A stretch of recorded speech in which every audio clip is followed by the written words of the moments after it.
Um pai vive há 10 anos assombrado pelo desaparecimento da filha. Mas tudo muda quando uma nova empregada afirma ter visto a menina em um orfanato. A revelação desencadeia uma busca implacável por pistas, verdades escondidas e memórias fragmentadas. E quando a verdade finalmente aparece, nenhuma lágrima é capaz de conter a força do amor que resistiu ao tempo. Se esta história te interessou, não se esqueça de se inscrever no nosso canal e diga-nos de que cidade você nos está vendo. Continuamos. Prometo que essa vai ser a melhor história que você vai escutar na sua vida. Na mansão do Morumbi, um dos bairros mais nobres de São Paulo, Bernardo Mendonça contemplava um retrato pendurado na parede de seu escritório. A pintura, feita há 10 anos, mostrava uma menina de 6 anos com grandes olhos castanhos e um sorriso tímido. Os dedos de Bernardo tremeram levemente ao tocar a moldura dourada. Era um ritual diário, como se o toque pudesse, de alguma forma, trazê-la de volta. A enormidade da casa contrastava com o vazio que sentia desde o desaparecimento de sua única filha, Isabela. Empresário do ramo da construção civil, Bernardo construíra um império e era respeitado em toda São Paulo. Mas toda a sua riqueza e influência não foram suficientes para encontrar a menina, que simplesmente desapareceu durante um passeio no Parque Ibirapuera em um domingo ensolarado. O interfone do escritório tocou, interrompendo seus pensamentos. Doutor Bernardo, a nova empregada já chegou. A senhora Aparecida a está orientando sobre as tarefas da casa. Obrigado, Juvenal. Estarei na sala de estar em alguns minutos. Bernardo ajeitou a gravata e olhou uma última vez para o retrato antes de sair. No corredor, as paredes estavam repletas de fotografias da família, congeladas no tempo. Em quase todas elas, Helena, sua esposa, aparecia sorridente ao piano com Isabela ao seu lado. Helena era uma pianista talentosa que abandonara uma promissora carreira internacional para se dedicar à família. Após o desaparecimento da filha, a música também desapareceu da casa, e o piano de cauda na sala de estar permanecia fechado como um monumento à dor. Helena nunca se recuperou completamente. A busca incessante, a exposição midiática, as falsas pistas e a esperança que lentamente se esvaía a consumiram ano após ano. Agora, vivia reclusa em uma clínica especializada em distúrbios emocionais na Serra da Cantareira. Bernardo a visitava todos os domingos, levando sempre flores e notícias da investigação que ele se recusava a interromper, mesmo quando todos já haviam desistido. Na sala de estar Aparecida, a governanta que trabalhava há mais de 20 anos para a família explicava os detalhes da casa para a nova funcionária. Bernardo entrou silenciosamente, não querendo interromper. Este é o piano da senhora Helena. Ninguém toca nele desde... Bem, já faz 10 anos. Limpamos com muito cuidado, mas nunca abrimos. Foi um presente do patrão quando eles se casaram. A nova empregada, uma mulher de aproximadamente 40 anos, com feições nordestinas marcadas pelo sol e pelo trabalho, olhava atentamente para cada detalhe. Seus olhos percorreram a sala, até encontrarem Bernardo parado na porta. Ela fez uma pequena reverência. Bom dia, senhor. Sou Lucinéia da Silva, a nova empregada. Agradeço a oportunidade. Bernardo se aproximou com um sorriso educado. Seja bem-vinda, Lucinéia. Aparecida lhe mostrará tudo o que precisa saber. Se tiver alguma dúvida, não hesite em perguntar. Lucinéia assentiu, mas seus olhos pareciam inquietos, como se procurassem algo. Quando Bernardo se virou para sair, ela notou o retrato da menina em cima do piano. Senhor, essa menina... Bernardo parou, virando-se lentamente. Era raro alguém mencionar Isabela, especialmente funcionários novos, que eram instruídos a não tocar no assunto. É a minha filha, Isabela, respondeu ele com a voz controlada. Mas Aparecida lançou um olhar de advertência para Lucinéia. Perdão, senhor, mas... Lucinéia hesitou, os olhos fixos no retrato. Eu conheço essa menina. O silêncio tomou conta da sala. Aparecida segurou a respiração. Bernardo, que já havia escutado dezenas de pessoas afirmarem ter visto sua filha ao longo dos anos, sentiu o costumeiro aperto no peito, aquela mistura de esperança e ceticismo. Lucinéia, por favor. Aparecida interveio. Mas Bernardo ergueu a mão, silenciando-a. Como assim? Você conhece minha filha? Lucinéia se aproximou do retrato, as mãos trêmulas. Eu trabalhei durante 5 anos em um orfanato em Juiz de Fora, Minas Gerais. Essa menina esteve lá. Chegou quando tinha uns 6 ou 7 anos. Lá a chamavam de Manuela, mas nunca acreditei que fosse seu nome verdadeiro. Ela sempre dizia que seu pai viria buscá-la um dia. Bernardo sentiu as pernas fraquejarem. Segurou-se no encosto de uma poltrona. Quando foi isso? Por quanto tempo ela esteve lá? Onde está agora? Lucinéia baixou os olhos. Cheguei lá em 2014 e ela já estava no orfanato. Fiquei até 2019. Ela fugiu pouco antes de eu sair, devia ter uns 14 anos. Era uma menina especial, diferente das outras. Desenhava muito bem, especialmente pianos. Bernardo trocou um olhar com a Aparecida. Helena havia ensinado Isabela a tocar piano desde muito pequena. Por que você nunca viu as notícias sobre o desaparecimento dela? Foi um caso nacional, perguntou Aparecida desconfiada. Eu morava no interior da Paraíba, senhora. Só vim para o Sudeste em 2014, quando meu marido faleceu. No orfanato não tínhamos muito acesso à televisão ou jornais. E a menina chegou como muitas outras, trazida por uma assistente social com documentos que diziam que era órfã. Bernardo se aproximou de Lucinéia, os olhos marejados. Você tem certeza absoluta que era ela? Não pode ser uma menina parecida? Lucinéia olhou novamente para o retrato e depois diretamente nos olhos de Bernardo. Tenho, senhor. Essa pintinha aqui. Ela apontou para uma pequena marca no pescoço da menina no retrato. Manuela tinha a mesma. E os olhos? Esse jeito de olhar como se estivesse sempre procurando alguém. Eu cuidei dela pessoalmente por anos. É a mesma menina. Naquele momento, o celular de Bernardo tocou. Era Jorge Rodrigues, o investigador particular que ele contratara há 10 anos e que nunca desistira do caso. Bernardo, precisamos conversar. Encontrei algo sobre o caso. O empresário, ainda atordoado com a revelação de Lucinéia, marcou um encontro com o investigador para aquela mesma tarde. Enquanto isso, pediu que Aparecida acomodasse Lucinéia em um dos quartos de hóspedes. Ela não iria a lugar nenhum até contar tudo o que sabia sobre Isabela. No escritório de advocacia de Rodrigues, no centro de São Paulo, Bernardo encontrou o investigador organizando uma série de documentos sobre a mesa. O que descobriu, Jorge? O investigador, um homem de meia idade com cabelos grisalhos e olhos perspicazes, empurrou uma pasta na direção de Bernardo. Um informante da Polícia Federal me passou isto. Estão investigando uma rede de falsificação de documentos que atuava no eixo São Paulo-Rio-Minas há cerca de 10 anos. Encontraram registros de uma criança transportada de São Paulo para Juiz de Fora em 2013, com o nome de Manuela Santos. Bernardo sentiu o coração acelerar. Minha empregada nova acabou de me dizer que conheceu minha filha em um orfanato em Juiz de Fora e que lá ela se chamava Manuela. Jorge arregalou os olhos. Como assim? Que coincidência é essa? Não acredito em coincidências depois de tanto tempo, Jorge. Preciso ir a Juiz de Fora imediatamente. E quero que você investigue tudo sobre essa Lucinéia. Pode ser uma armadilha. Alguém querendo extorquir dinheiro. Farei isso agora mesmo.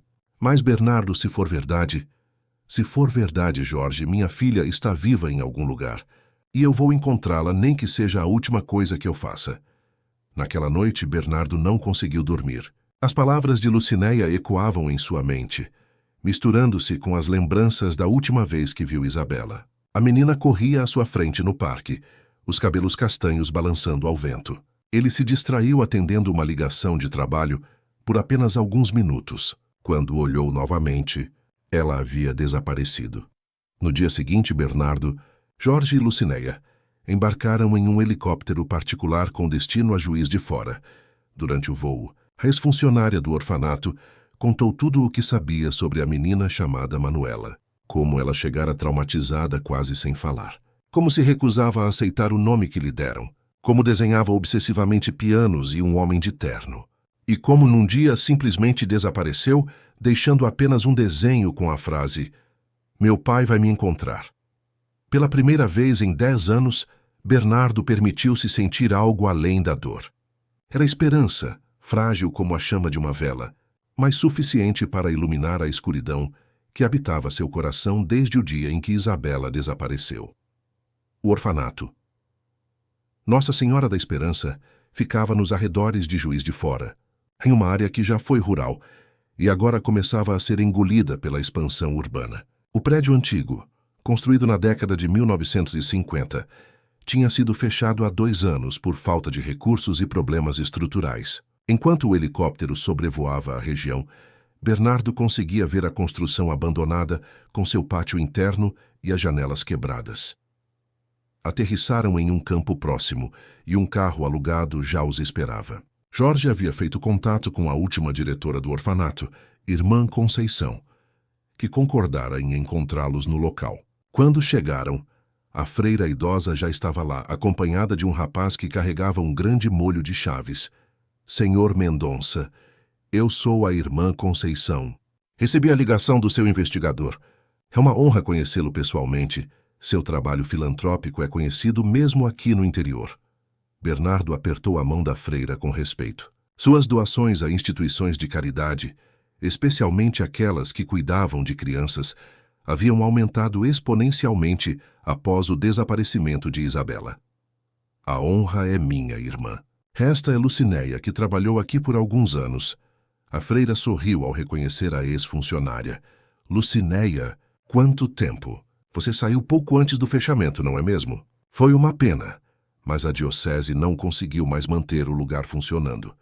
Enquanto conversavam, caminhavam pelos corredores úmidos e abandonados. O cheiro de mofo impregnava o ar, e pedaços de reboco caíam das paredes. Mesmo assim, era possível imaginar como fora aquele lugar anos atrás, com crianças correndo e brincando. Irmã, viemos aqui por causa de uma menina que esteve sob seus cuidados entre 2013 e 2019 aproximadamente. Era chamada de Manuela, mas suspeitamos que seja minha filha, Isabela, que desapareceu em São Paulo em 2013, explicou Bernardo. A freira parou de caminhar, virando-se para encará-lo. Manuela. Sim, claro que me lembro dela. Era impossível esquecê-la. Tão diferente das outras crianças, sempre com aquele olhar distante, como se estivesse em outro lugar. E os desenhos? Nunca vi nada igual. Então a senhora confirma que ela esteve aqui? Perguntou Jorge, anotando tudo em um pequeno caderno. Sim, com certeza. Chegou em meados de 2013, trazida por uma assistente social chamada Regina Campos. Segundo os documentos, era órfã de pais falecidos em um acidente de carro no interior de São Paulo. Mas sempre desconfiei dessa história. A menina tinha maneiras refinadas. Falava como alguém de família educada e às vezes mencionava um piano e um parque. O coração de Bernardo acelerou. O Parque Ibirapuera, onde Isabela desaparecera. A senhora tem algum registro dessa assistente social? Ou os documentos da menina? Irmã Conceição fez um gesto para que a seguissem. Quando o orfanato fechou, transferimos a maioria dos registros para a diocese, mas mantive alguns arquivos das crianças que mais me marcaram, incluindo Manuela. Venham até meu antigo escritório. O escritório da diretora, embora abandonado como o resto do edifício, ainda mantinha algumas estantes com pastas e livros. A freira remexeu em uma gaveta e retirou uma pasta amarelada. Aqui está. São os documentos de entrada e algumas anotações sobre o progresso dela durante os anos. Jorge pegou a pasta e começou a examiná-la com atenção profissional. Esses documentos são claramente falsos, disse após alguns minutos. A assinatura do juiz da vara da infância não corresponde e há inconsistências no número de registro. E a assistente social, essa Regina Campos? A senhora a viu outras vezes? Perguntou Bernardo. Apenas 2 ou 3 vezes nos primeiros meses. Depois nunca mais apareceu. Tentei contatá-la algumas vezes para discutir o comportamento peculiar de Manuela, mas o número que ela deixou nunca atendeu. Lucinéia, que estivera silenciosa até então, tocou no braço da freira. Irmã, a senhora se lembra dos desenhos da Manuela? Aqueles do piano e do homem de terno. A freira assentiu, os olhos brilhando com a lembrança. Como poderia esquecer? Ela desenhava o mesmo homem dezenas de vezes e sempre dizia que era seu pai, que um dia ele viria buscá-la. As outras crianças riam, diziam que ela estava inventando, que era órfã como todos, mas ela nunca duvidou. A senhora tem algum desses desenhos? Perguntou Bernardo, a voz trêmula. Quando ela fugiu, deixou a maioria dos desenhos para trás. Guardei alguns em uma pasta. Devem estar aqui em algum lugar. A freira remexeu em outra gaveta e retirou uma pasta de plástico desgastada. Dentro, havia vários desenhos feitos a lápis e giz de cera. Bernardo pegou o primeiro com mãos trêmulas. Era claramente o desenho de um piano de cauda, muito semelhante ao que tinha em sua sala de estar. No segundo desenho, havia um homem de terno segurando a mão de uma menina pequena. O terceiro mostrava uma casa grande com muitas janelas, parecida com sua mansão no Morumbi. Meu Deus! É a Isabela. Ela estava tentando lembrar, tentando voltar para casa. Sussurrou Bernardo, as lágrimas escorrendo pelo rosto. Jorge examinou os desenhos com atenção. Não há dúvida, Bernardo. O estilo, os detalhes, são compatíveis com desenhos que Isabela fazia antes de desaparecer. Irmã, disse Lucinéia, a senhora se lembra de quando exatamente Manuela desapareceu daqui? E como? A freira fechou os olhos tentando recordar. Foi em março de 2019. Ela estava prestes a completar 15 anos. Eu havia saído para resolver assuntos na diocese, e quando voltei, a irmã Dulce me informou que Manuela não estava em lugar nenhum. Procuramos por toda parte. Comunicamos às autoridades, mas ela nunca foi encontrada. Suspeitei que tivesse fugido. Ela estava cada vez mais inquieta. Dizia que precisava encontrar seu verdadeiro lar. Que havia um rapaz, filho de um fazendeiro da região, que às vezes vinha visitá-la. Um rapaz? Perguntou Bernardo alarmado. Sim, Tiago Rezende.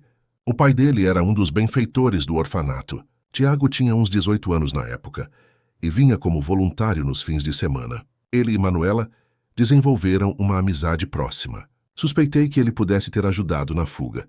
Jorge anotou o nome rapidamente. Essa família Rezende ainda vive na região? Sim, tem uma fazenda a cerca de 20 quilômetros daqui. São produtores de leite, bem conhecidos na região. Bernardo já estava se dirigindo à saída. Precisamos falar com esse rapaz imediatamente. Antes de saírem, a freira segurou o braço de Bernardo. Senhor Mendonça, se Manuela for realmente sua filha, quero que saiba que durante todos esses anos, ela nunca deixou de acreditar que voltaria para casa. Havia uma força naquela menina que eu nunca vi em nenhuma outra criança. Bernardo abraçou a idosa com carinho. Obrigado por cuidar dela, irmã. Prometo que, se a encontrarmos, trarei Isabela para lhe agradecer pessoalmente. A fazenda Rezende era uma propriedade extensa e bem cuidada. A casa principal, construída no estilo colonial, ficava no topo de uma colina, cercada por pastos verdejantes onde o gado pastava tranquilamente. Jorge havia ligado antes, e o próprio Tiago Rezende os esperava na varanda. Era um jovem alto e esguio, de aproximadamente 24 anos, com olhos verdes e um rosto amigável, embora parecesse nervoso com a visita. Ao seu lado estava um homem mais velho, que se apresentou como Antônio Rezende, seu pai. Senhor Mendonça, é uma honra recebê-lo em nossa casa, disse Antônio, estendendo a mão. Meu filho me contou sobre sua busca. Por favor, entrem. Vamos conversar com mais conforto. Na ampla sala de estar da fazenda, Tiago parecia inquieto, mexendo constantemente nas mãos. Tiago, começou Bernardo sem rodeios, a irmã Conceição nos disse que você era próximo de uma menina chamada Manuela no orfanato. Acreditamos que ela possa ser minha filha, Isabela, que desapareceu em 2013. O jovem olhou para o pai, como se buscasse permissão. Antônio assentiu levemente. Sim, eu conheci Manuela. Comecei a trabalhar como voluntário no orfanato quando tinha 17 anos, e ela logo chamou minha atenção. Era diferente das outras crianças, mais reservada, mais... Não sei explicar. Como se não pertencesse àquele lugar. E você sabe o que aconteceu com ela? Para onde ela foi quando fugiu do orfanato? Perguntou Jorge. Tiago engoliu em seco. Eu ajudei-a a fugir. Bernardo se inclinou para a frente, tenso. Por quê? Porque ela me mostrou os desenhos. Me contou sobre o pai que viria buscá-la, sobre a casa grande e o piano. No início, achei que fosse fantasia, como todos pensavam. Mas então, em 2019, vi uma matéria sobre você na televisão. Era um programa sobre empresários que faziam filantropia e mencionaram o desaparecimento da sua filha. Mostraram fotos dela e da sua casa em São Paulo com o piano. Era exatamente como Manuela desenhava. E você não procurou as autoridades? Perguntou Jorge, incrédulo. Tentei falar com a polícia local, mas não me levaram a sério. Disseram que era só coincidência, que muitas mansões têm pianos. E eu era apenas um garoto de 18 anos. Então contei a Manuela o que havia descoberto. Ela ficou transformada. Disse que precisava ir a São Paulo imediatamente, que sabia que encontraria seu pai lá. E para onde ela foi? Insistiu Bernardo. Tiago baixou os olhos. Ajudei-a a fugir, dei-lhe dinheiro para a passagem de ônibus para São Paulo. Ela disse que iria ao Parque Ibirapuera, que foi lá que se perdeu do pai. Mas nunca mais tive notícias dela. Procurei por meses, perguntei a amigos em São Paulo, mas ninguém a viu. É como se tivesse desaparecido novamente. Um silêncio pesado caiu sobre a sala. Bernardo sentiu uma mistura de esperança e desespero. Sua filha havia estado tão perto. Havia tentado voltar para casa para ele. Tiago, disse finalmente, a voz rouca de emoção.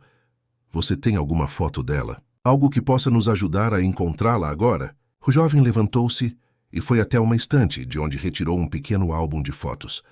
Abriu em uma página específica e entregou a Bernardo. Tirei esta no Natal de 2018, durante a festa do orfanato. A fotografia mostrava um grupo de adolescentes em volta de uma árvore de Natal. No canto, uma menina de aproximadamente 14 anos olhava diretamente para a câmera com olhos intensos e familiares. Era o olhar de Helena. O mesmo olhar que Isabela tinha no retrato da mansão. Não havia mais dúvidas. É ela, sussurrou Bernardo, passando a foto para Jorge e Lucinéia. É a minha Isabela. Tiago se aproximou visivelmente emocionado.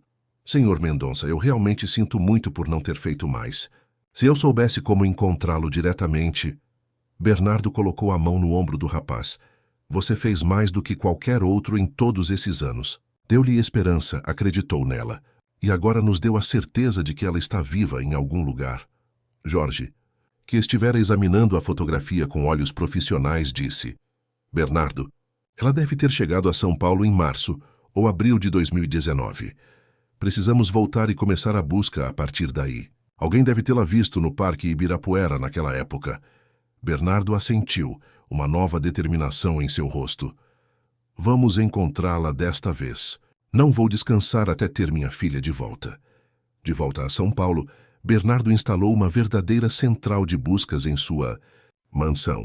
A sala de jantar, raramente utilizada desde o desaparecimento de Isabela, transformou-se em um centro de operações com mapas, fotos, linhas do tempo e documentos espalhados pela enorme mesa de madeira maciça. Jorge contratou mais 2 investigadores para ajudar, e Lucinéia permaneceu na casa, auxiliando com informações sobre os hábitos e preferências de Isabela durante seu tempo no orfanato. Bernardo não ia ao escritório há dias. Sua vida agora se resumia a uma única missão: encontrar a filha que, segundo descobrira, havia retornado a São Paulo há 6 anos. 6 anos perdidos. 6 anos em que ela poderia ter estado tão perto. Temos que expandir a busca, disse Jorge numa manhã, após uma noite inteira revisando relatórios. Sabemos que ela veio para São Paulo em 2019. Provavelmente foi ao Parque Ibirapuera. Mas depois disso, o rastro se perde. Ela tinha apenas 14 anos. Estava sozinha na maior cidade do país. O que uma adolescente nessa situação faria? Procurar abrigo, respondeu Lucinéia. No orfanato ela era muito esperta, sabia se virar. Talvez tenha procurado alguma instituição de assistência social. Bernardo olhava fixamente para a foto que Tiago lhes dera. Nela, Isabela, ou Manuela como fora chamada, tinha o mesmo olhar determinado que ele conhecia tão bem. O mesmo olhar de Helena quando enfrentava um desafio. Precisamos verificar todos os abrigos para menores, albergues, ONGs que trabalham com adolescentes em situação de rua, disse ele. Há também hospitais. Hospitais? Perguntou Lucinéia surpresa. Se ela estava sozinha, sem documentos, sem dinheiro, pode ter passado por dificuldades. Pode ter ficado doente, sofrido algum acidente. Jorge já estava ao telefone, acionando seus contatos. Como ex-delegado da Polícia Civil, tinha acesso a uma rede extensa de informantes e funcionários públicos dispostos a ajudar. Em poucas horas, obteve autorização para acessar registros de admissão de hospitais públicos da cidade entre março e dezembro de 2019. Enquanto isso, Bernardo decidiu que era hora de visitar Helena e contar as novidades. O trajeto até a clínica na Serra da Cantareira era familiar. uma estrada sinuosa que subia a montanha, afastando-se do barulho e da poluição da cidade. A clínica Recanto das Araucárias era um lugar tranquilo e acolhedor, com jardins bem cuidados e uma vista espetacular da cidade. Helena estava no jardim, sentada em um banco sob uma árvore frondosa. Aos 45 anos, ainda era uma mulher bonita, mas o sofrimento havia deixado marcas profundas. Os cabelos, antes castanhos como os de Isabela, agora estavam quase completamente grisalhos. Ao ver o marido, sorriu serenamente. Era um bom dia. Havia dias em que mal o reconhecia, perdida em suas próprias memórias e dores. Bernardo, você veio mais cedo esta semana. Ele sentou-se ao lado dela, segurando suas mãos com carinho. Helena, tenho notícias importantes. Notícias sobre a Isabela. Os olhos dela se arregalaram, uma faísca de vida surgindo onde antes só havia resignação. Você a encontrou? Ainda não.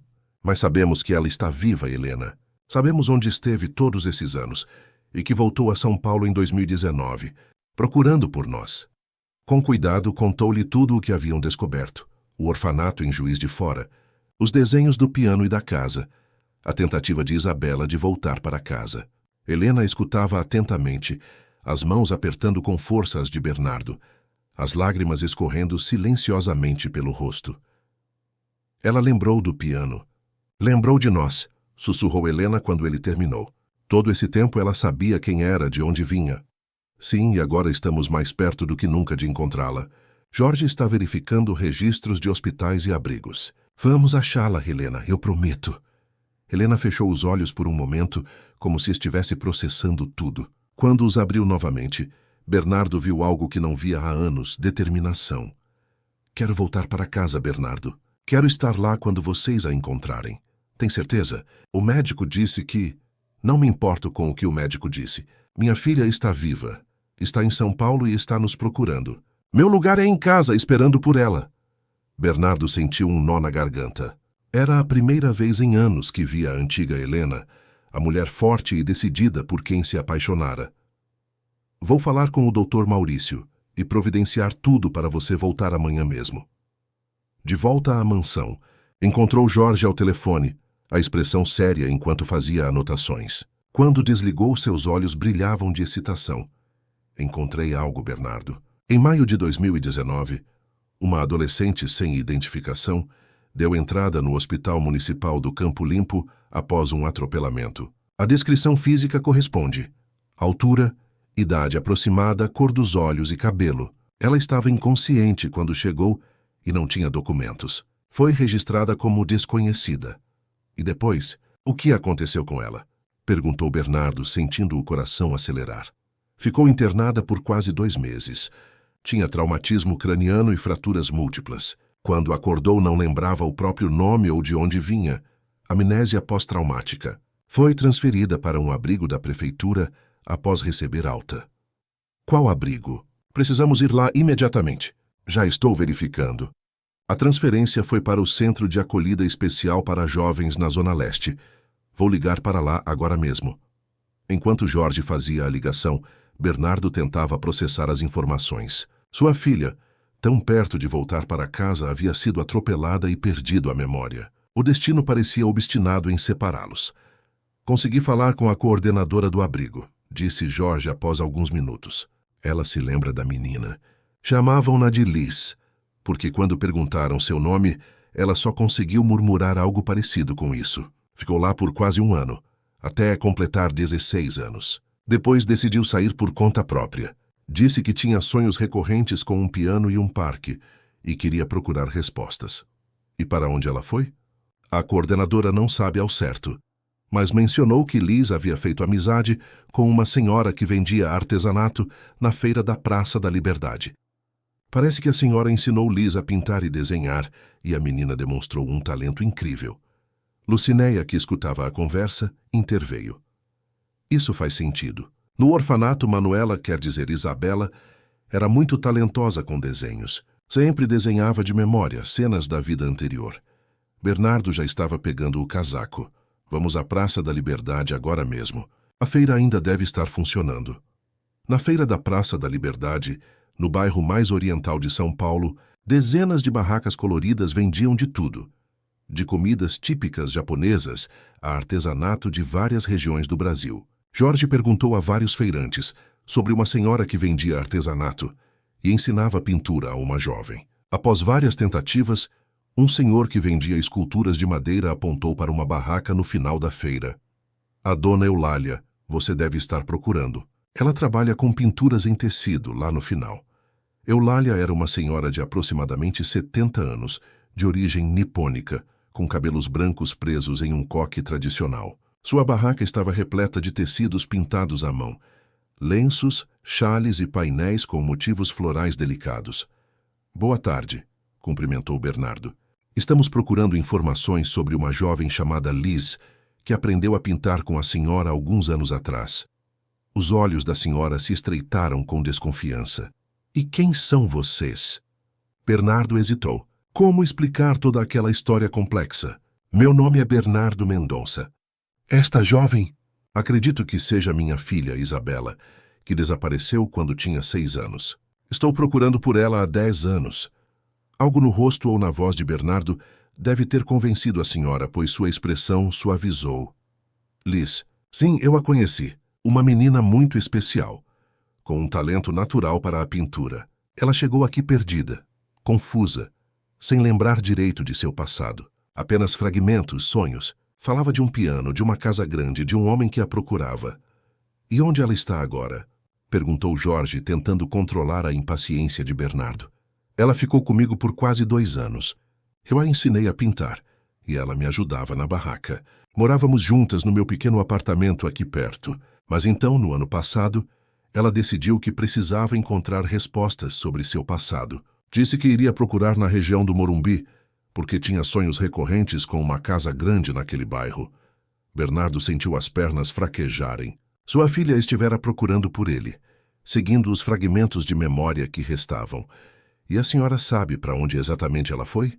Ela arrumou um trabalho como babá em uma casa no Alto de Pinheiros para uma família chamada Almeida. Continuamos em contato por algum tempo, mas nos últimos meses não recebi mais notícias dela. Jorge já estava anotando o nome da família.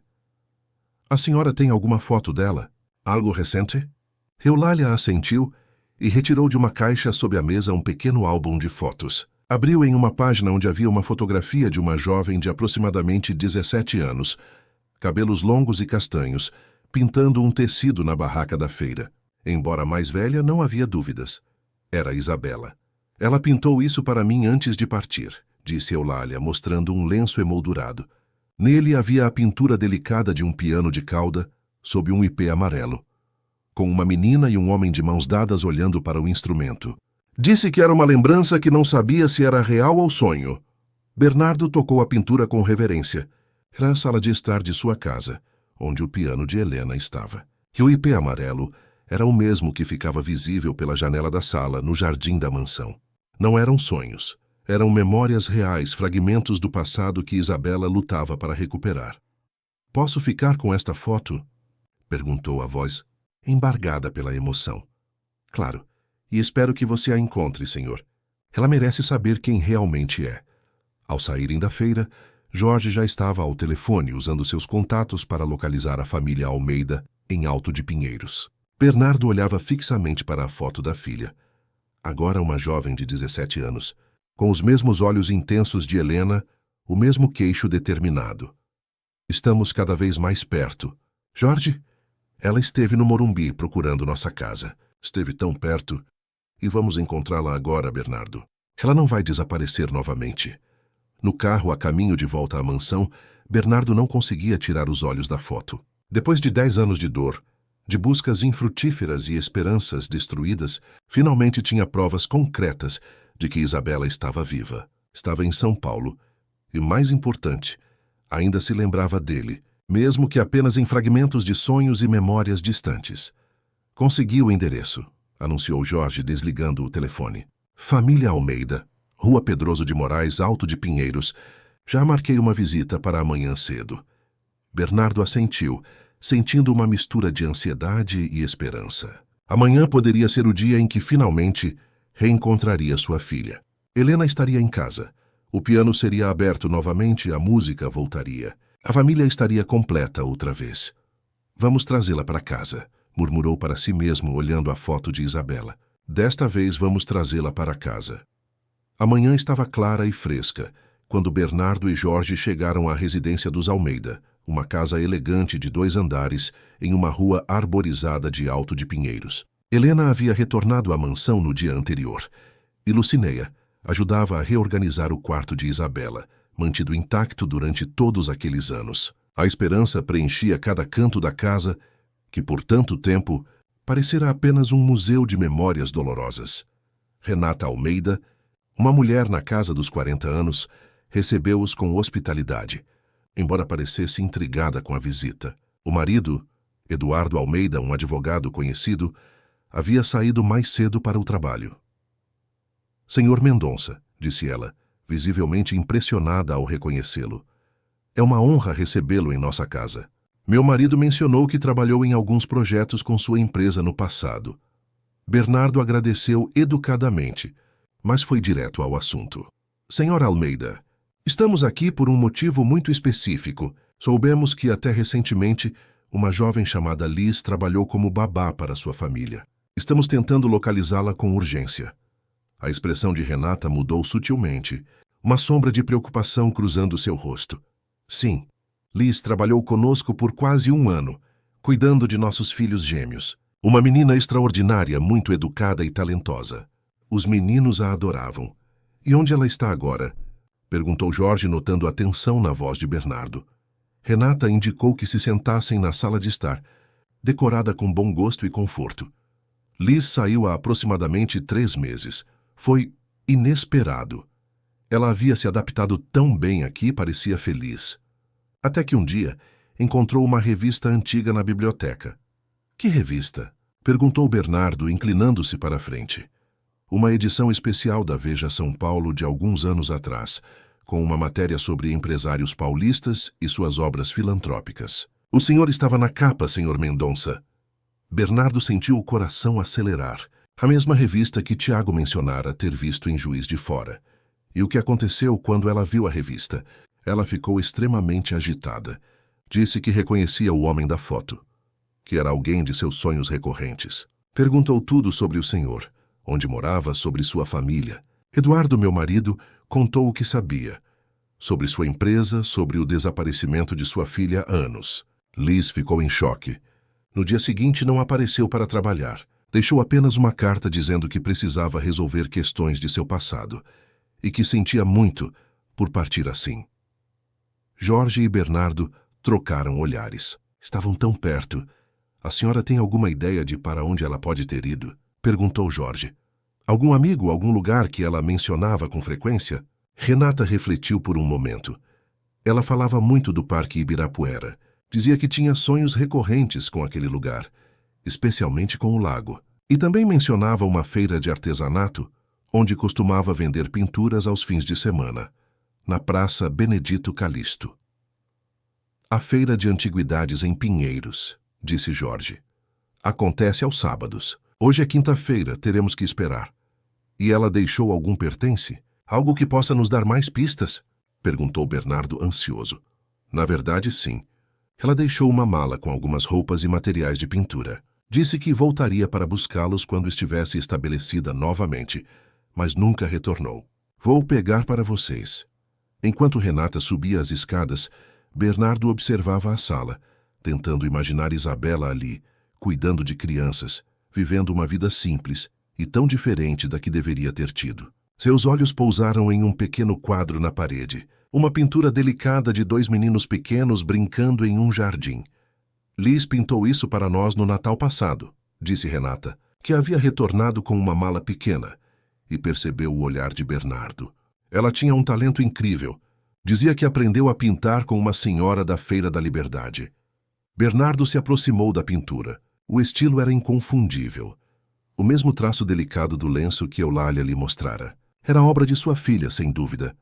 Senhora Almeida, disse ele, a voz embargada, acredito que Liz seja, na verdade, minha filha Isabela, que desapareceu há 10 anos.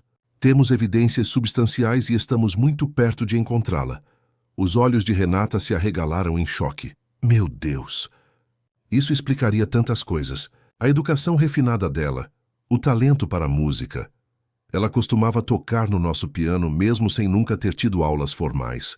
E os sonhos com a casa grande, o homem de terno, era o senhor. Ela estava lembrando de alguma forma. Jorge abriu a mala que Renata trouxera. Dentro, havia algumas roupas simples, materiais de pintura e um caderno de desenhos. Bernardo pegou o caderno com mãos trêmulas e começou a folheá-lo. Cada página era uma janela para a mente de Isabela. Desenhos do Parque Ibirapuera, do piano na mansão e, repetidamente, um homem de terno que Bernardo reconhecia como ele mesmo, embora estilizado através das memórias fragmentadas de sua filha. Na última página, havia um desenho recente da mansão dos Mendonça, no Morumbi, vista do portão principal. Abaixo, escrito com letra delicada, Casa dos Sonhos, real ou imaginária. Ela esteve lá, sussurrou Bernardo. Esteve na frente de nossa casa.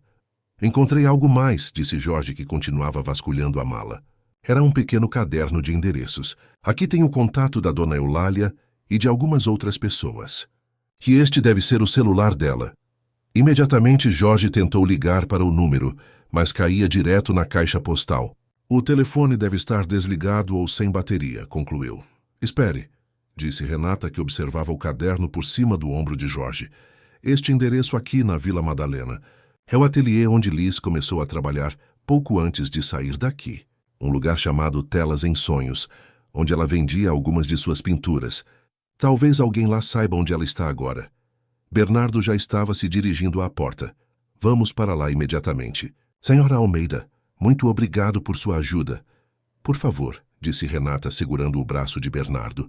Quando a encontrar, traga-a para nos visitar. Os meninos sentem muito a falta dela e ela merece saber a verdade sobre quem realmente é. O ateliê Telas em Sonhos ficava em uma rua tranquila da Vila Madalena, ocupando o térreo de um pequeno sobrado colorido. Grandes janelas exibiam pinturas e esculturas de vários artistas locais. Uma placa na entrada informava que o estabelecimento promovia artistas iniciantes, oferecendo espaço de exposição e participação nos lucros das vendas. A proprietária, Cristina Martins, uma mulher de meia-idade com cabelos cacheados pintados de vermelho vibrante, recebeu-os com entusiasmo profissional, que logo se transformou em interesse genuíno quando Bernardo explicou o motivo da visita. Liz, claro, uma de nossas artistas mais promissoras. As pinturas dela têm uma qualidade etérea, como memórias transformadas em imagens. Vendam muito bem, especialmente as da série Fragmentos, que são essas aqui. Ela apontou para uma parede onde estavam expostas 5 pinturas de tamanho médio. Cada uma mostrava uma cena fragmentada. O reflexo do sol em um lago, um piano visto através de uma janela embaçada, uma mão masculina segurando a mão pequena de uma criança, um ipê amarelo contra um céu azul. E, finalmente, a silhueta de uma mansão ao entardecer. Bernardo se aproximou das pinturas, sentindo o coração apertar. Cada uma delas era uma memória de Isabela, preservada apesar de todo o trauma, de toda a confusão. Onde ela está agora? Precisamos encontrá-la com urgência. Cristina franziu o senho, pensativa. Liz não aparece há algumas semanas. A última vez que esteve aqui, estava muito agitada. Disse que tinha descoberto algo importante sobre seu passado, que precisava investigar. Mencionou um empresário famoso que poderia ser seu pai.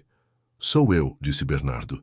Tenho provas substanciais de que Liz é, na verdade, minha filha Isabela, que desapareceu há 10 anos. Estamos muito perto de encontrá-la. Os olhos de Cristina se arregalaram. Meu Deus, então era verdade. Achei que pudesse ser apenas... Bem, Liz sempre teve esses sonhos, essas memórias fragmentadas. Os médicos disseram que era normal após o trauma craniano, que ela poderia criar falsas memórias para preencher os vazios. Não são falsas memórias, afirmou Jorge. Temos provas concretas de que ela é Isabela Mendonça. Agora precisamos encontrá-la. Urgentemente. A senhora tem alguma ideia de onde ela possa estar? Cristina hesitou por um momento. Ela alugou um pequeno estúdio aqui perto, na Rua Girassol.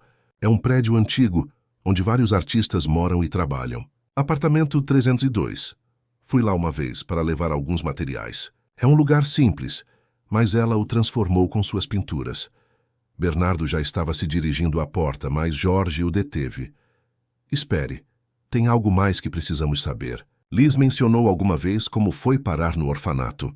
Ou como era sua vida antes do acidente. Cristina balançou a cabeça. Ela falava muito pouco sobre o período antes do acidente.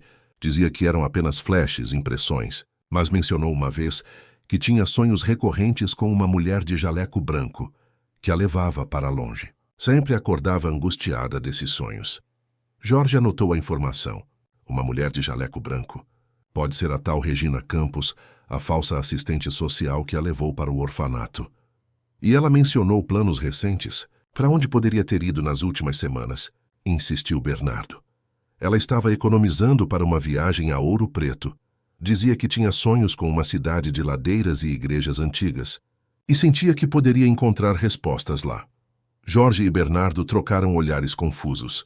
Ouro Preto não tinha nenhuma conexão conhecida com a história de Isabela. Obrigado pela informação. Vamos verificar o estúdio dela agora mesmo, disse Jorge. Antes de saírem, Cristina segurou o braço de Bernardo. Senhor Mendonça, se Liz for mesmo sua filha, ela é uma pessoa incrível. Talentosa, gentil, determinada. Apesar de tudo o que passou, nunca perdeu a esperança de encontrar seu lugar no mundo. Bernardo sentiu os olhos marejarem. Obrigado por cuidar dela, por dar-lhe um espaço para expressar seu talento. Quando a encontrarmos, gostaria muito que viesse à nossa casa para ver as pinturas dela expostas adequadamente. O prédio na rua Girassol era exatamente como Cristina descrevera. Antigo, com uma fachada desbotada, mas com um charme artístico inconfundível. Grafites coloridos decoravam a entrada, e plantas pendiam das janelas e varandas.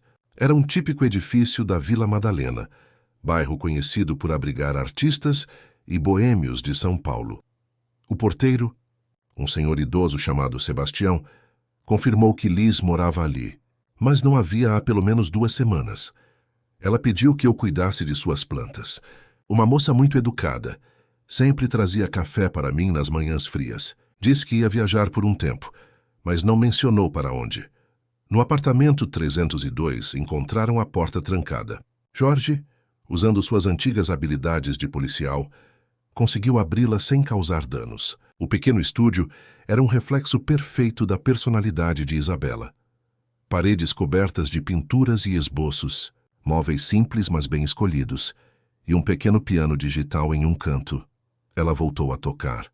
Sussurrou Bernardo, passando os dedos pelas teclas do instrumento. Em cima do piano, havia uma foto emoldurada de Liz com Eulália na feira, ambas sorrindo para a câmera. Era a imagem de uma jovem que, apesar de tudo, havia encontrado alguma felicidade e propósito. Jorge examinava metodicamente o apartamento, procurando pistas sobre o paradeiro de Isabela. Em uma pequena escrivaninha encontrou um computador laptop. Vamos ver se há alguma informação aqui. Felizmente, o computador não tinha senha. Nos e-mails recentes, encontraram a confirmação de uma reserva de hotel em Ouro Preto, datada de 2 semanas atrás, para uma estadia de 7 dias. Também havia pesquisas sobre a família Mendonça, notícias antigas sobre o desaparecimento de Isabela e, o que mais surpreendeu Bernardo, buscas sobre Helena e sua carreira como pianista. Ela estava investigando nossa família, disse Bernardo emocionado, tentando confirmar se as memórias eram reais. Em um arquivo de texto aberto, encontraram o que parecia ser um diário. A última entrada, datada de 2 semanas atrás, dizia: encontrei mais peças do quebra-cabeça. BM pode realmente ser meu pai. As datas coincidem. As memórias fazem sentido agora. Mas antes de procurá-lo diretamente, preciso ter certeza. Vou a Ouro Preto seguir a pista da mulher do jaleco branco. Se for realmente quem penso que é, finalmente saberei a verdade sobre como fui parar naquele orfanato. Depois, se tudo se confirmar, voltarei a São Paulo e encontrarei coragem para bater a porta daquela mansão do Morumbi. A mansão dos meus sonhos. A mansão que pode ser meu verdadeiro lar. Jorge e Bernardo trocaram olhares. Ouro Preto. Era para lá que precisavam ir agora. Por que Ouro Preto? Perguntou Bernardo confuso. Que conexão pode haver com a história dela? Jorge continuou examinando o computador e encontrou uma pasta com recortes de jornais digitalizados. Um deles, datado de 6 meses atrás, relatava a prisão de uma mulher chamada Regina Santos, em Ouro Preto, acusada de falsificação de documentos e envolvimento em esquemas de adoção ilegal. Regina Santos. Regina Campos deve ser a mesma pessoa, a falsa assistente social que levou Isabela para o orfanato, concluiu Jorge. Ela provavelmente mudou de nome ao longo dos anos. Então Isabela foi a Ouro Preto para confrontá-la. Para descobrir a verdade sobre seu sequestro, disse Bernardo, sentindo um arrepio percorrer sua espinha. Precisamos ir para lá imediatamente. Vou providenciar tudo, disse Jorge já ao telefone. Podemos pegar seu helicóptero e estar lá em poucas horas.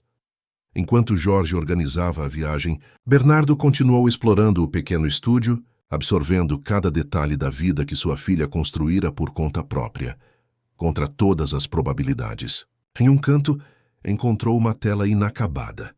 Era o retrato de uma mulher ao piano, de costas, com longos cabelos castanhos. Reconheceu imediatamente Helena, exatamente como costumava ficar quando tocava na sala de estar da mansão. Ela se lembra da mãe, sussurrou para si mesmo, tocando a pintura com reverência. Na mesinha de cabeceira, encontrou um pequeno objeto que fez seu coração parar por um instante. Uma pequena bailarina de porcelana, idêntica à que havia no quarto de Isabela na mansão. Era uma peça da coleção que Helena iniciara para a filha, trazida da Áustria durante uma turnê. Bernardo segurou a pequena bailarina com cuidado, as lágrimas finalmente vencendo sua compostura habitual. Era uma prova tangível de que, apesar de tudo, Isabela guardava lembranças concretas de sua vida, antes do sequestro. Memórias que nenhum trauma ao tempo conseguiram apagar completamente. Vamos encontrá-la, Isabela, prometeu em voz baixa. E desta vez, nada vai nos separar novamente. Ouro Preto, com suas ruas de pedra e casarões coloniais, parecia congelada no tempo. O helicóptero de Bernardo pousou em um campo nos arredores da cidade histórica mineira, onde um carro já os esperava. Durante o voo, Jorge havia feito contatos com a polícia local e confirmado que Regina Santos, anteriormente conhecida como Regina Campos, estava detida no presídio feminino da região, aguardando julgamento por diversos crimes relacionados à falsificação de documentos e participação em uma rede de adoções ilegais. Consegui autorização para visitá-la, disse Jorge enquanto dirigiam pelas ruas íngremes da cidade. Meus contatos na Polícia Federal facilitaram o processo. Ela está colaborando com as investigações, então acredito que falará conosco. Bernardo mal ouvia. Seus olhos percorriam as ruas e praças, procurando em cada rosto feminino os traços de Isabela. Segundo a reserva encontrada no computador, ela deveria estar hospedada na pousada do Mondego, próxima à Praça Tiradentes, no coração histórico da cidade. Vamos primeiro ao hotel, decidiu.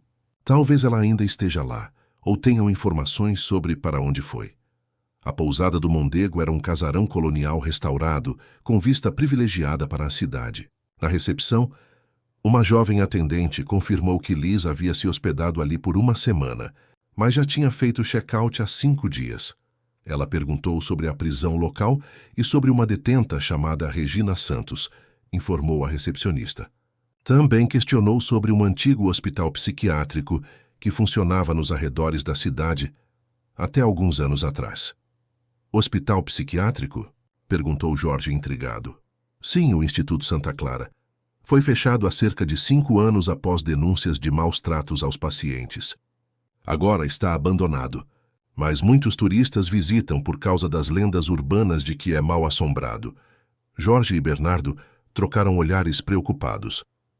Por acaso ela mencionou se iria visitar esse lugar? Perguntou Bernardo. Não especificamente, mas pediu informações sobre como chegar lá. Disse que era para um projeto artístico. Após agradecerem à recepcionista, decidiram seguir para a prisão. O encontro com Regina Santos poderia esclarecer a conexão com o hospital psiquiátrico e esperavam revelar o paradeiro atual de Isabela.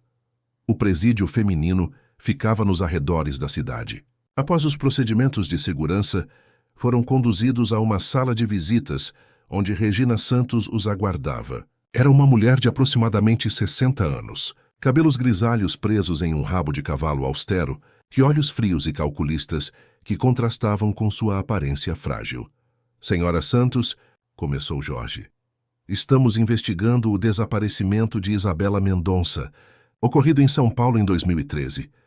Temos evidências de que a senhora, usando o nome Regina Campos, levou a menina para um orfanato em Juiz de Fora naquele mesmo ano. Regina observou os dois homens em silêncio por alguns segundos. Antes de responder, já dei meu depoimento completo às autoridades sobre todos os casos em que estive envolvida. O que mais vocês querem? Quero minha filha de volta, disse Bernardo, inclinando-se para a frente, os olhos fixos nos dela. Quero saber por que você a tirou de mim para quem a vendeu e onde ela está agora. Lampejo de reconhecimento passou pelos olhos da mulher, Mendonça. O empresário. Sim, agora me lembro. Foi um dos meus primeiros trabalhos independentes. O que isso significa? Perguntou Jorge enquanto Bernardo tentava controlar a raiva que crescia dentro dele. Regina ajeitou-se na cadeira, como se estivesse prestes a contar uma história corriqueira. Eu trabalhava como enfermeira no Hospital Santa Clara, aqui em Ouro Preto. Conheci um casal, os Santoro, que não conseguia ter filhos e estava desesperado para adotar. Ofereceram uma quantia substancial por uma criança específica. Menina, entre 5 e 7 anos, saudável, de boa família. Aparentemente, a senhora Santoro tinha visto a filha dos Mendonça em uma reportagem sobre crianças prodígio e ficou obcecada. Achava que a menina se pareceria com a filha que nunca teve. Bernardo sentiu o estômago revirar com a frieza da mulher. Então você simplesmente a sequestrou? No parque? Eu tinha um contato na segurança do Parque Ibirapuera. Ele me informou quando a menina estaria lá. Foi surpreendentemente fácil. Crianças se distraem com promessas de sorvete e historinhas sobre animais perdidos. Jorge segurou o braço de Bernardo, que parecia prestes a avançar sobre a mesa. E para onde você a levou depois? Diretamente para o Santoro? Não. Primeiro para o Hospital Santa Clara. Precisávamos mantê-la sedada por alguns dias, até que a poeira baixasse em São Paulo. Depois, quando percebi que os Santoro não tinham estabilidade psicológica para ficar com a menina. Mulher era bipolar e o marido tinha problemas com bebida. Decidi levá-la para o orfanato, em Juiz de Fora. Criei documentos falsos, inventei uma história sobre pais falecidos. E a deixei lá, foi mais ético. Ético? Bernardo quase gritou. Você destruiu a vida dela, a nossa vida, por dinheiro. Regina não demonstrou remorso. Negócios são negócios, e eu já estou pagando por meus crimes. O que mais querem de mim? Uma jovem esteve aqui recentemente para visitá-la, disse Jorge. Chamava-se Liz. Você falou com ela? Pela primeira vez, a expressão de Regina mudou, mostrando algo parecido com perturbação. Sim, ela esteve aqui há alguns dias. No início, não a reconheci, mas então ela mostrou uma cicatriz no pulso, resultado de um acidente no hospital quando era pequena. Percebi que era a menina Mendonça, agora crescida. Ela queria saber toda a verdade. E você contou? Perguntou Bernardo. Contei o que sabia. Sobre o Santoro, sobre o hospital, sobre como a levei para o orfanato. Ela estava estranhamente calma. Disse que estava juntando as peças do quebra-cabeça de sua vida. Para onde ela foi depois? Mencionou que iria ao hospital abandonado, para ver o lugar onde ficou antes de ir para o orfanato. Disse que tinha flashes de memória de um quarto branco, de pessoas de jaleco. Queria confirmar se eram lembranças reais ou apenas pesadelos. Jorge já estava se levantando. Precisamos ir a esse hospital agora mesmo. Obrigado por sua cooperação, senhora Santos. Antes de saírem, Bernardo se virou para a mulher. Uma última pergunta. Os Santoro, onde estão agora? Regina deu de ombros. Ambos morreram em um acidente de carro há muitos anos, voltando de Juiz de Fora. Irônico, não? A história falsa que inventei para a menina acabou se tornando a realidade deles.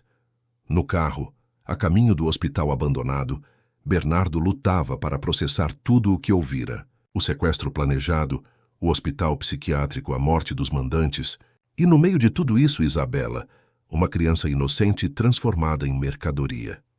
Não consigo imaginar o que ela passou, disse, mais para si mesmo do que para Jorge. Sedada em um hospital psiquiátrico, depois abandonada em um orfanato, com falsos documentos e uma identidade fabricada. Como alguém sobrevive a isso? Ela sobreviveu, Bernardo. E mais do que isso, ela está procurando a verdade, procurando você. Isso mostra uma força incrível. O Instituto Santa Clara ficava em uma área isolada, cercado por um bosque de eucaliptos. O prédio principal, uma construção imponente do início do século XX, estava parcialmente em ruínas. Janelas quebradas, paredes descascadas e um ar de abandono completo dominavam o lugar. Tem certeza de que ela viria a um lugar como este? Perguntou Bernardo enquanto estacionavam em frente aos portões enferrujados. Se ela estava procurando respostas sobre seu passado, sim. Este lugar faz parte da história dela, por mais terrível que seja. Entraram com cautela. O interior estava em estado ainda pior. Corredores escuros, teto desabando em alguns pontos, equipamentos médicos obsoletos abandonados pelo chão. Jorge usava a lanterna do celular para guiá-los, enquanto Bernardo chamava pelo nome da filha. Isabela. Liz, você está aqui? Apenas o eco respondia, reverberando pelas paredes vazias. Seguiram pelos corredores, verificando salas que um dia foram quartos de pacientes, consultórios, áreas de tratamento. Em uma delas, uma antiga ala infantil, segundo a placa desbotada, encontraram evidências de que alguém estivera ali recentemente. Marcas de pegadas na poeira, uma garrafa de água pela metade, um caderno de desenho. Bernardo pegou o caderno com as mãos trêmulas. Nas primeiras páginas, havia esboços do exterior do hospital, das salas vazias, dos corredores sombrios. Mais adiante, desenhos mais perturbadores. Uma menina pequena em uma cama hospitalar.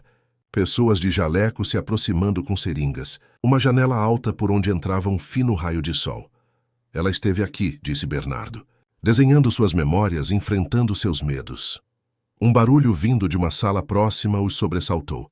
Seguiram na direção do som e encontraram uma porta entreaberta no final do corredor. A luz natural entrava por uma janela quebrada, iluminando parcialmente o ambiente que um dia fora um grande salão de atividades coletivas. No centro, de costas para eles, uma jovem estava sentada no chão, desenhando em uma tela. Bernardo parou na porta, o coração batendo tão forte que parecia que ia sair do peito. A jovem tinha longos cabelos castanhos, presos em um rabo de cavalo descuidado. Usava jeans, uma camiseta simples e tênis. Ao seu redor, várias telas estavam espalhadas pelo chão, todas mostrando cenas do hospital como se estivesse documentando artisticamente o lugar. Isabela, chamou Bernardo, a voz quase falhando. A jovem congelou, o pincel parado no ar. Lentamente, virou-se para encarar os recém-chegados. Seu rosto, o rosto que Bernardo via todas as noites em seus sonhos há 10 anos, estava agora diante dele. Os mesmos olhos expressivos de Helena, o mesmo queixo determinado, mas agora em um rosto de jovem mulher. Quem é você? Perguntou ela, levantando-se com cautela, os olhos fixos em Bernardo. Meu nome é Bernardo Mendonça, eu sou seu pai, Isabela. A jovem piscou várias vezes, como se processasse a informação. Suas mãos tremiam visivelmente. Você é real, não é um sonho? Sou real, filha. Estive procurando por você durante 10 anos. Nunca desisti. Isabela Knowles, como se acostumara a ser chamada, deu um passo hesitante na direção dele, depois outro. Seus olhos percorriam cada detalhe do rosto de Bernardo, como se o comparasse com as memórias fragmentadas que guardava. Eu te desenhei, disse ela, a voz trêmula. Tantas vezes. Seu rosto, suas mãos, o homem do terno que me levava ao piano. Sim, respondeu Bernardo, as lágrimas escorrendo livremente agora. Você tocava com sua mãe, Helena. Ela te ensinou desde pequena. Ao ouvir o nome da mãe, algo pareceu despertar dentro de Isabela. Suas mãos voaram para cobrir a boca, e os olhos se encheram de lágrimas. Helena, a pianista. A mulher dos meus sonhos tocando com as costas para mim, o sol entrando pela janela grande. É minha mãe? Bernardo assentiu, incapaz de falar. A distância entre eles diminuía a cada segundo. O Parque Ibirapuera, continuou Isabela, como se tentasse organizar as memórias em voz alta. Eu corria, você estava falando ao telefone. Alguém me chamou, uma mulher de branco. E depois este lugar, as paredes brancas, o cheiro de remédio. Foi tudo verdade, filha. Você foi sequestrada naquele dia. Levada para cá, depois para um orfanato em Juiz de Fora. Procuramos por você incansavelmente, mas nunca conseguimos encontrá-la. Estavam agora a apenas alguns passos de distância. Jorge permanecia discretamente na porta, testemunhando o momento que havia ajudado a tornar possível. Eu sabia que era real, disse Isabela, a voz mais firme agora. Todos diziam que eram apenas sonhos, fantasias de uma órfã, mas eu sabia que tinha alguém me procurando. Então, em um impulso, ela cobriu a distância restante e se jogou nos braços de Bernardo, o abraço que esperara 10 anos. O pai sentiu o corpo da filha tremer com soluços, enquanto suas próprias lágrimas molhavam os cabelos dela. Finalmente te encontrei, sussurrou ele, acariciando os cabelos da filha. Finalmente te encontrei. Ficaram assim por longos minutos, como se temessem que, ao se separarem, tudo pudesse se revelar apenas um sonho. Jorge discretamente afastou-se para dar-lhes privacidade, indo esperar no carro. Quando finalmente o choro cedeu, Isabela se afastou um pouco para olhar o rosto do pai. Minha mãe. Ela está viva, filha. Doente, mas viva. Voltou para casa ontem, depois que soubemos que estávamos perto de te encontrar. Está te esperando. Um sorriso iluminou o rosto de Isabela, transformando-a por completo. Quero ir para casa, disse simplesmente. Quero voltar para casa. Bernardo ajudou-a a recolher os materiais de pintura e as telas. Enquanto organizavam tudo, Isabela falou sobre sua jornada dos últimos dias, a visita a Regina, a descoberta da verdade sobre seu sequestro, a decisão de vir ao hospital para confrontar os fantasmas do passado. Eu ia para São Paulo amanhã, disse ela. Ia até a mansão no Morumbi. Tinha finalmente criado coragem, depois de ficar dias observando a casa de longe, sem conseguir bater na porta. Estivemos tão perto, disse Bernardo, segurando sua mão. Várias vezes. Você esteve no Parque Ibirapuera, na região do Morumbi. Chegou a trabalhar como babá para amigos de amigos nossos. É estranho pensar nisso, respondeu ela, olhando ao redor pela última vez antes de saírem, como se o destino estivesse brincando conosco, aproximando e afastando. Mas agora acabou. Encontramos um ao outro. Ao saírem do hospital abandonado, o sol da tarde banhava a paisagem, transformando as ruínas sombrias em algo quase belo. Isabela parou por um momento, contemplando o edifício. Foi aqui que tudo começou, disse. O começo do meu pesadelo. Mas também é aqui que ele termina. Não sou mais Manuela, a órfã inventada, nem Liz, a menina sem passado. Sou Isabela Mendonça e estou voltando para casa. Jorge os esperava no carro e sorriu ao ver os dois de mãos dadas. Ele, que testemunhara a dor de Bernardo por tantos anos, que nunca desistira mesmo quando todos diziam que era inútil. Sentia-se recompensado além das palavras. Vamos para casa, disse Bernardo, abrindo a porta do carro para a filha. Helena está esperando. Enquanto o carro deixava para trás o hospital abandonado, seguindo pela estrada que levava de volta à cidade histórica, Isabela olhou pela janela, observando a paisagem montanhosa de Minas Gerais. Por 10 anos vivera com memórias fragmentadas, sonhos confusos, identidades emprestadas. Agora, finalmente, sabia quem era e para onde estava indo. Para casa. Para sua verdadeira casa. O helicóptero sobrevoava a cidade de São Paulo, enquanto o sol começava a se pôr no horizonte. Isabela olhava pela janela, fascinada com a vista panorâmica da metrópole, que era sua verdadeira casa. Os prédios, as avenidas congestionadas, o Parque Ibirapuera com seu lago cintilante, tudo parecia ao mesmo tempo estranho e familiar, como um sonho vivido há muito tempo que finalmente se tornava realidade. É tão grande, murmurou ela. Na minha memória era ainda maior. Para uma criança de 6 anos, tudo parece imenso, respondeu Bernardo, que não desgrudava os olhos da filha, como se temesse que ela pudesse desaparecer novamente. Durante o voo de Ouro Preto a São Paulo, Isabela contara mais sobre sua vida nos últimos 10 anos, o trauma inicial, a adaptação difícil ao orfanato, a amizade com Tiago que lhe dera esperança, a fuga para São Paulo, o acidente, a amnésia e a lenta reconstrução de sua identidade através de fragmentos de memória e arte. Sempre soube que tinha uma vida antes, explicou ela. Mesmo quando não lembrava de nada concreto, havia essa sensação de deslocamento, como se eu não pertencesse aos lugares onde estava. E os sonhos? O piano, a casa grande, um homem e uma mulher que me chamavam pelo nome. Um nome que eu não conseguia lembrar ao acordar. Bernardo escutava cada palavra, com uma mistura de dor e fascínio. Sua filha havia vivido uma vida inteira sem ele, enfrentado desafios que nenhuma criança deveria enfrentar e ainda assim emergia como uma jovem forte e determinada. Acho que a arte me salvou, continuou Isabela. Era minha forma de dar sentido aos fragmentos de memória, de conectar os pontos. Cada quadro era como uma janela para o passado, para quem eu realmente era. O helicóptero começava a descer, aproximando-se da mansão no Morumbi.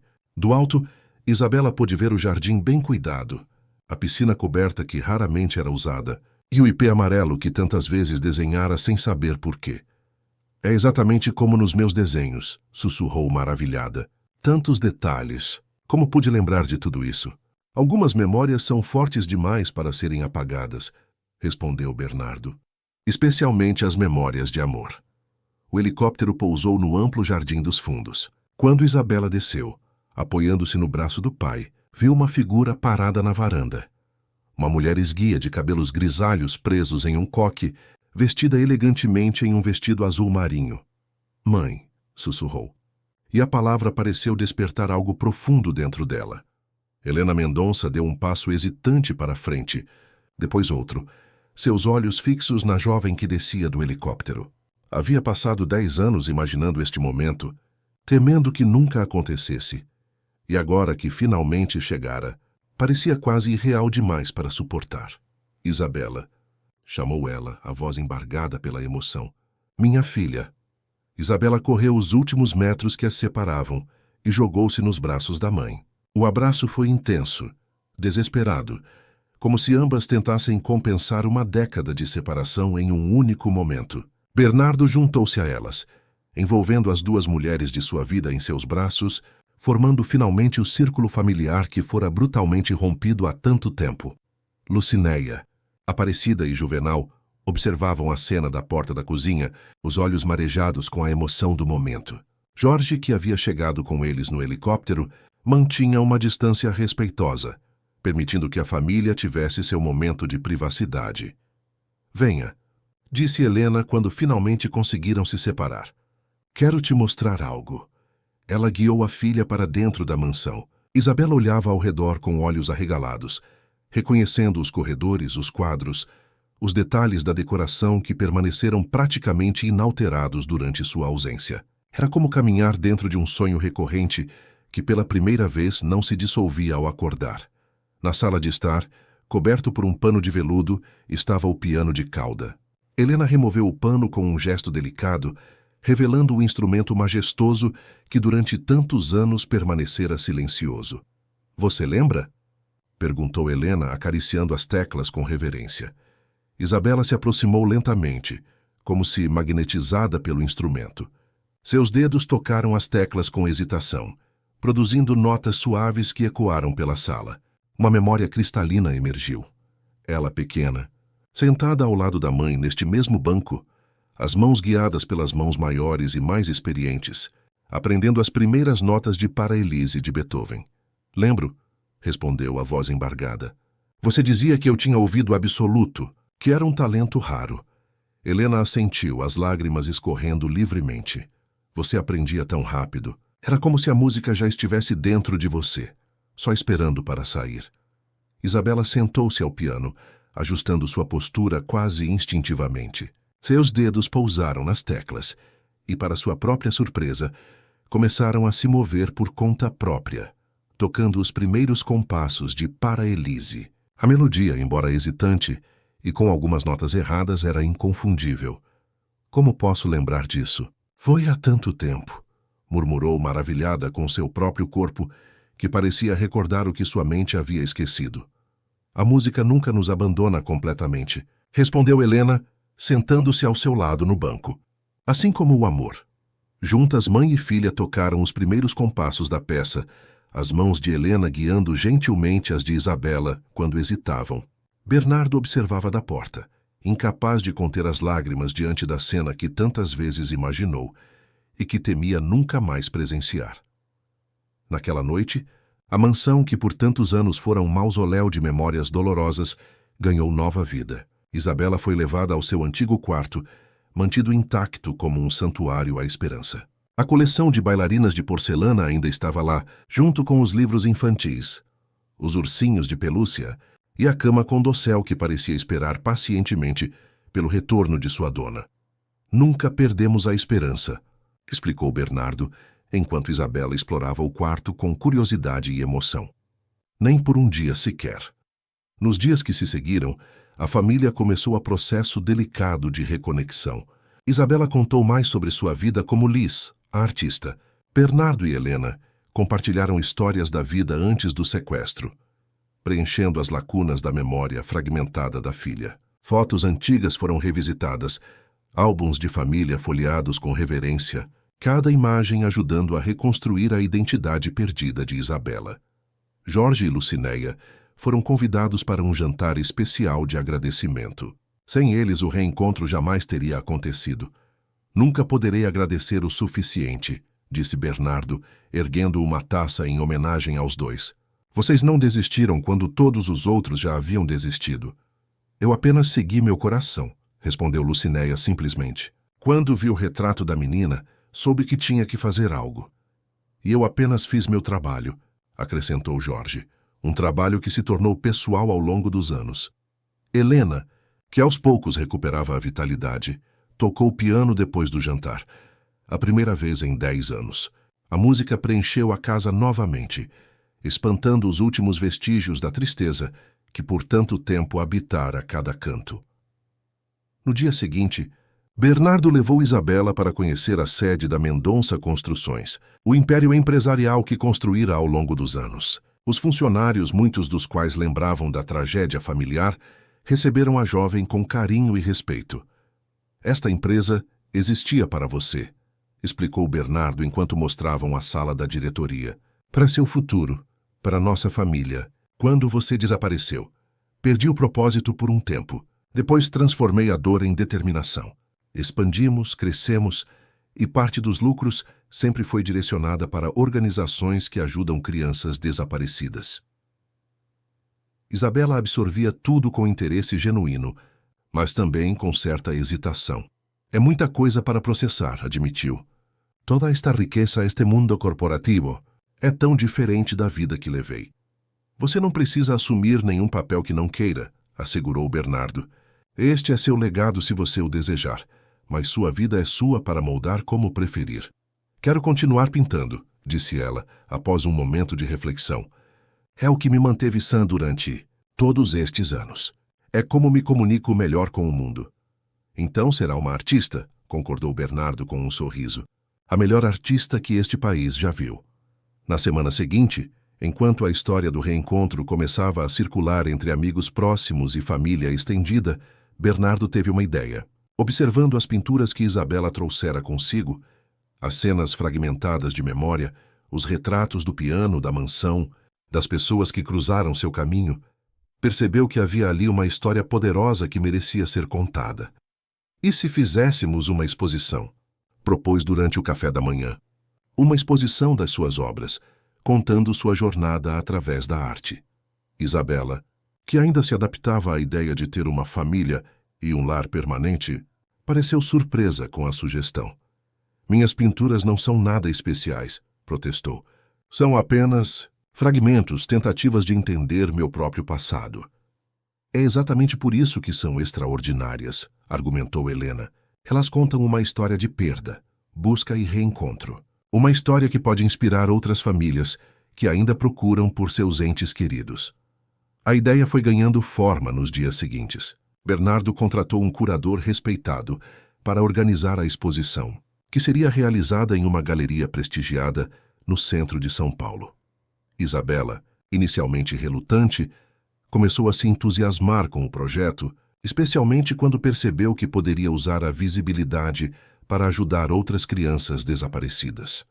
Se nossa história pode dar esperança a outras famílias, então vale a pena compartilhá-la, decidiu. A preparação para a exposição tornou-se um projeto familiar. Enquanto Isabela selecionava as obras e criava algumas novas especialmente para o evento, Bernardo cuidava da logística e Helena oferecia suporte emocional e inspiração. A conexão entre os três, interrompida brutalmente há uma década, se fortalecia dia após dia. Uma semana antes da abertura, Bernardo apresentou a Isabela uma surpresa: o registro oficial de uma fundação. A Fundação Isabela Mendonça, explicou, mostrando os documentos, dedicada a encontrar crianças desaparecidas e reunir famílias separadas. Uma parte da renda da exposição será destinada a este projeto, se você concordar. Isabela, emocionada, abraçou o pai. É perfeito, sussurrou. Transformar nossa dor em esperança para outros. E tem mais, acrescentou Helena. Contratamos Lucinéia como coordenadora da fundação. Sem ela, nunca teríamos te encontrado. E Jorge aceitou liderar a equipe de investigadores. A noite de abertura da exposição Fragmentos de Memória, a Jornada de Isabela, foi um sucesso retumbante. A elite cultural e empresarial de São Paulo compareceu em peso, atraída tanto pela qualidade artística das obras, quanto pela história extraordinária por trás delas. As pinturas foram dispostas em ordem cronológica, criando uma narrativa visual que começava com os desenhos infantis do orfanato, passava pelas paisagens fragmentadas do período de amnésia e culminava nas obras mais recentes, retratos vibrantes de sua família reunida. No centro da galeria, em uma posição de destaque, estava o quadro que Isabela considerava sua obra-prima, uma pintura grande e luminosa, do momento em que pai e filha se reencontraram no hospital abandonado, com raios de sol entrando pelas janelas quebradas, transformando um lugar de dor em cenário de redenção. É extraordinário, comentou um crítico de arte influente, a forma como você usa luz e sombra para representar memória e esquecimento. Há uma sofisticação técnica que transcende sua juventude. Isabela, vestida com elegância simples em um vestido azul marinho, que combinava com o da mãe, recebia os elogios com graça, mas seu olhar sempre retornava para seus pais, que permaneciam próximos, como se ainda temessem perdê-la novamente. No encerramento da noite, Bernardo fez um discurso emocionado, anunciando oficialmente a criação da Fundação Isabela Mendonça e seu compromisso de ajudar famílias em situações similares. Nossa história terminou com um reencontro feliz, disse ele emocionado. Mas sabemos que muitas famílias ainda vivem na incerteza e na dor. Esta fundação é nossa forma de transformar 10 anos de sofrimento em esperança para outros. E tudo começou com uma empregada corajosa que reconheceu um rosto em um retrato e não teve medo de falar a verdade. Lucinéia, que assistia discretamente de um canto, recebeu aplausos calorosos quando Bernardo a chamou ao palco. A mulher simples do interior da Paraíba, que nunca imaginou estar um dia no centro das atenções da alta sociedade paulistana, aceitou o reconhecimento com humildade. Eu só fiz o que qualquer pessoa de bom coração faria, disse, a voz trêmula. Reconheci uma criança que precisava voltar para casa. Após o evento, quando a multidão já havia se dispersado e apenas a família e amigos próximos permaneciam, Isabela se aproximou do piano que Bernardo havia mandado instalar na galeria especialmente para a ocasião. Sentou-se e começou a tocar, não mais as notas hesitantes dos primeiros dias, mas uma melodia segura e emocionante. Helena se aproximou, reconhecendo imediatamente a peça, Sonho de Amor de Franz Liszt, uma das favoritas que costumavam tocar juntas antes da separação.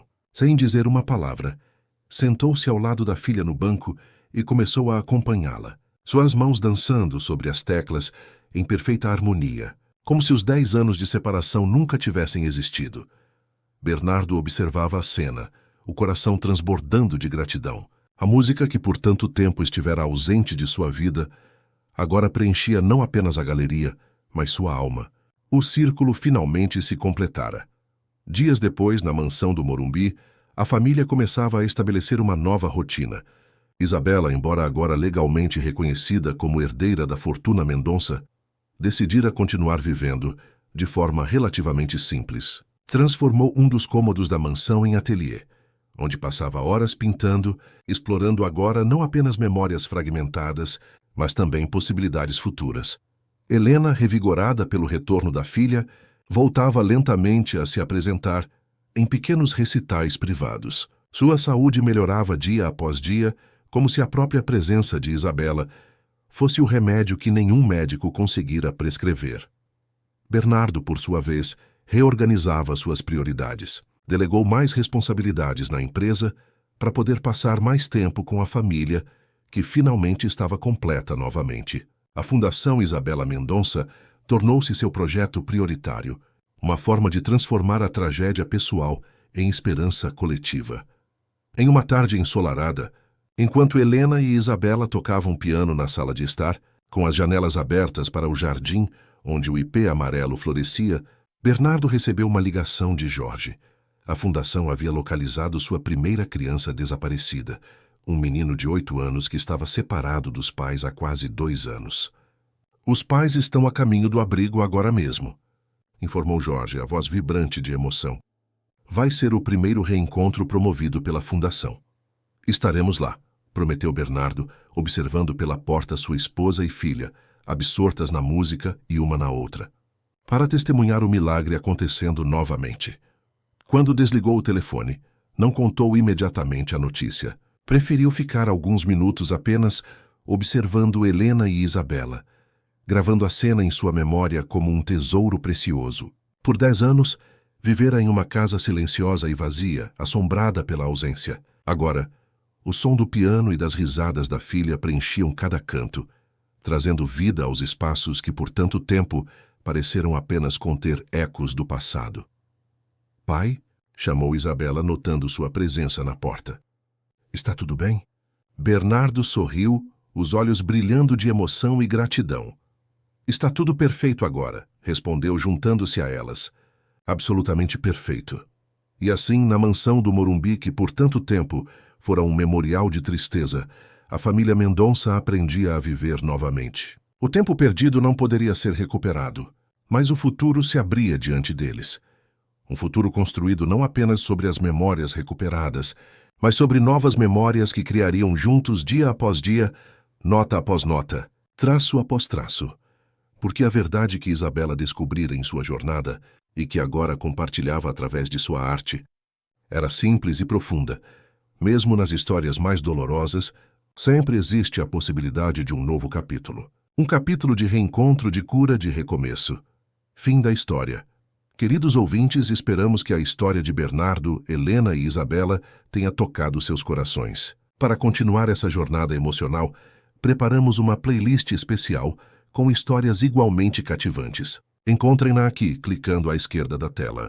Se gostaram desta história de amor e reencontro, não esqueçam de se inscrever em nosso canal e dar like no vídeo. Todos os dias, trazemos histórias únicas que exploram a complexidade da vida.